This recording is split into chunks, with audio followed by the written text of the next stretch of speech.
Softball now. Juliana Fearsthorn BG back at home facing a Fremont Ross team looking for their first NLL win. Top of the first, Little Giants strike first. Maddie Hammer hammers the pitch into right center. Ruby Amagwa scores the game's first run on the RBI double. Bobcats strike right back. Home half game tied, bases loaded, no outs. Hannah Saylor deep drive to left, stays in the park, but it would clear the bases.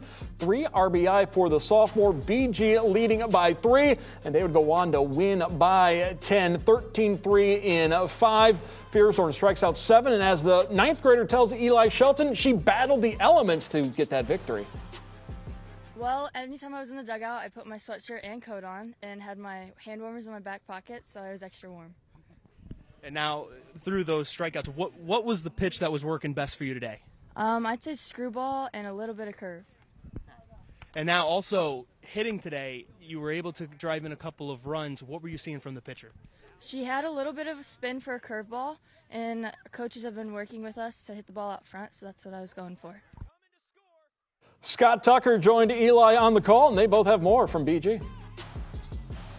A cold and windy one here today in Bowling Green, Ohio for Fremont Ross and BG softball. Both teams were looking to try to get themselves back into the win column in this one, and Bowling Green's bats did just the job. 16 hits, 13 runs. What'd you see? Yeah, cold weather, but hot bats out of Bowling Green right there. Trimby does a nice job leading off. She has 4 hits on the day, and not only do they just get the number of hits that they got timely hits, and they also had great discipline, got good pitches to hit, and really hit the ball extremely well today. Yeah, and on top of the great hitting, the base running is something to really celebrate for Bowling Green. 5 stolen bases alone for Sammy Trimpe. Well, absolutely. Not only just Trimpe, but the rest of the team did a good job, not only of stealing bases, did a good job of moving up on batted balls. A couple times the second baseman, the runners were able to put ground balls behind them, advance themselves to third base. Really a complete game offensively for the Bobcats. Juliana Fearsthorn in the circle, 7 strikeouts, complete game. She really got it done for the Bobcats. Yeah, the freshman came out, kept her composure.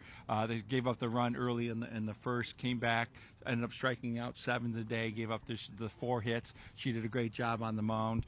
Very consistent today, good velocity, and a little bit of movement on her pitch as well. So Bowling Green bounces back in this one with a 13-3 victory.